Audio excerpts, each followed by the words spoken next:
Mise à jour de la guerre en Russie.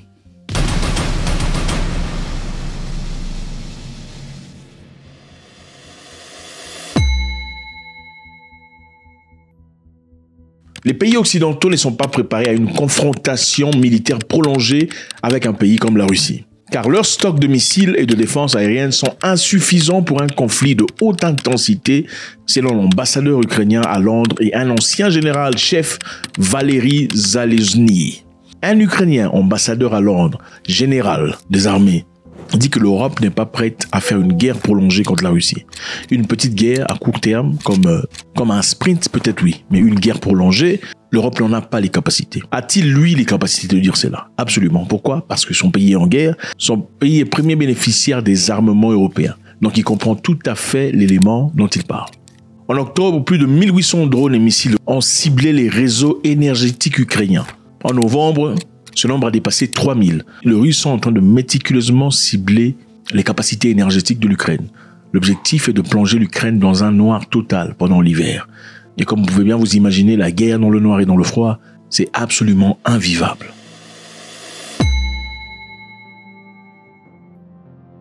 La Russie a fourni à la Corée du Nord des missiles antiaériens et des équipements de défense en échange à l'envoi de soldats pour soutenir la guerre contre l'Ukraine, selon un haut responsable sud-coréen.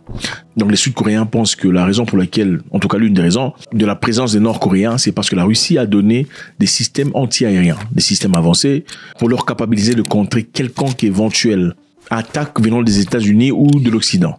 Et comme vous le savez, la Russie possède l'un des meilleurs systèmes anti-aériens sur Terre. Et bien évidemment, la Corée du Nord ne pouvait pas attendre une telle opportunité pour s'en réjouir. La Corée du Nord a envoyé environ 12 000 militaires en Russie. Certains parlent de 10 000 militaires, dont une grande majorité est toujours en formation, et d'autres sont avancés dans la guerre pour repousser les Ukrainiens qui ont fait leur entrée dans le territoire russe. Pendant que les Russes attaquaient dans l'Ukraine, les Ukrainiens ont attaqué dans la Russie dans l'objectif de changer de direction ou de changer le focus pour que les Russes sortent leurs militaires du front de devant pour qu'ils partent défendre en arrière.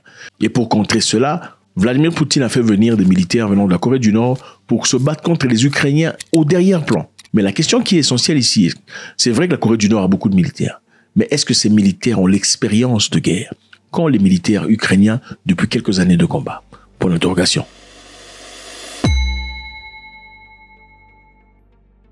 Les Ukrainiens sont tout à fait en train d'avoir peur de l'arrivée de Donald Trump au pouvoir, et c'est pour des raisons bien soutenues.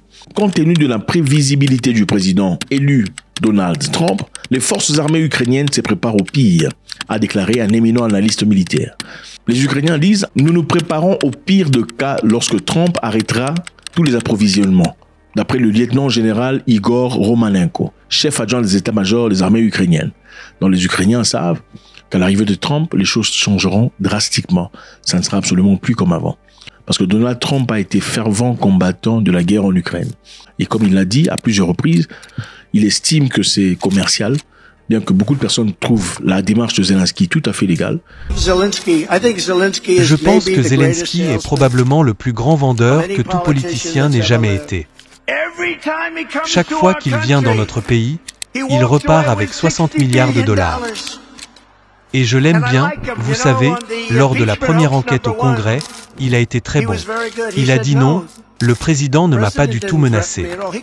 Il aurait pu jouer les gros bras et dire « je suis menacé ». Donc je l'aime bien, mais il est le plus grand vendeur de tous les temps. Évidemment, chacun voudrait défendre sa patrie contre un éventuel ennemi ou un intrus. Donald Trump, de son côté, trouve cette démarche beaucoup trop libérale et très commerciale. Et estime que chaque pays devrait être en mesure de, 1. Se défendre, deuxièmement, d'accumuler assez d'argent pour protéger son intégrité. Alors Trump rendra-t-il la paix si jamais la guerre éclatait vraiment entre la Russie et l'Ukraine? Nous savons tous que Joe Biden, avant de partir, a soudainement décidé d'octroyer la liberté aux Ukrainiens de frapper à l'intérieur de la Russie, chose qui avait été depuis le passé une ligne rouge pour la Russie. Alors on se pose la question de savoir, si on continue à frapper à l'intérieur de la Russie, les Russes seront obligés de frapper quelque part, si pas les dépôts américains quelque part en Europe. Et si cela arrivait pendant que Trump devenait à peine président, Trump continuerait-il dans une guerre pour sauvegarder l'honneur des Amériques? Parce que vous savez, autant on veut la paix, on veut aussi l'honneur. Ou bien Donald Trump fera de son mieux, ou bien c'est tout le contraire qui arrivera.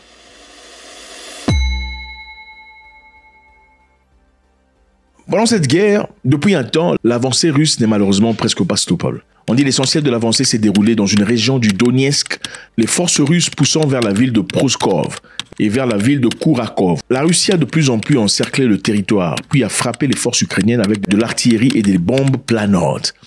Bien que nous soyons tout à fait maintenant tous noyés dans la démarche des frappes qui ont été coordonnées par l'Ukraine, les États-Unis et la Grande-Bretagne, c'est-à-dire les missiles à longue portée, les Russes sont sur le terrain, toujours en train d'avancer et de gagner du territoire. Les responsables ukrainiens affirment qu'il est difficile d'étendre la mobilisation sans savoir quand l'assistance militaire occidentale arrivera dans la pratique et quelle sera sa fiabilité. C'est-à-dire, les Ukrainiens se plaignent jusqu'à présent sur l'absence des armes à longue portée dont ils demandent. Au fait, après les frappes de Poutine dernièrement avec son nouvelle arme, l'arme chaude que tout le monde a regardé là récemment, les Ukrainiens ont demandé encore plus de systèmes de défense, des THAAD et autres choses.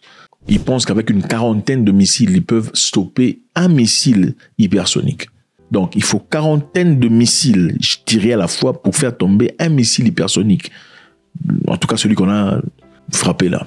On se pose la question de savoir quelles sont les probabilités de dépenser autant d'argent pour lancer 40 missiles contre un missile. Donc, 40 missiles pour arrêter un seul missile supersonique. C'est beaucoup de monde.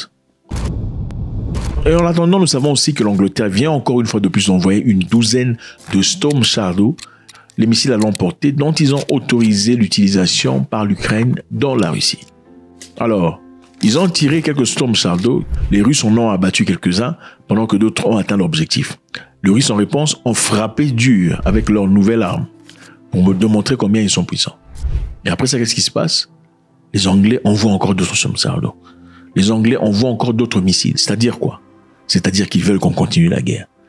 C'est un peu comme si vous donnez quelque chose d'interdit à une personne qui a manifestement envie de l'utiliser, mais vous faites semblant de ne pas vouloir le voir l'utiliser. Est-ce que là donne la légitimité à la Russie de frapper en retour contre l'Angleterre? Point d'interrogation. Les Ukrainiens sont-ils dans une guerre légitime? Oui, leur guerre est légitime. Chaque personne qui se sent attaquée dans son territoire, manifestement, quoi qu'il en soit, veut la défendre. Les Russes sont-ils dans une guerre légitime? Je voudrais savoir de vous. Faites-moi savoir ce que vous en pensez, c'est toujours avec beaucoup de plaisir. God bless.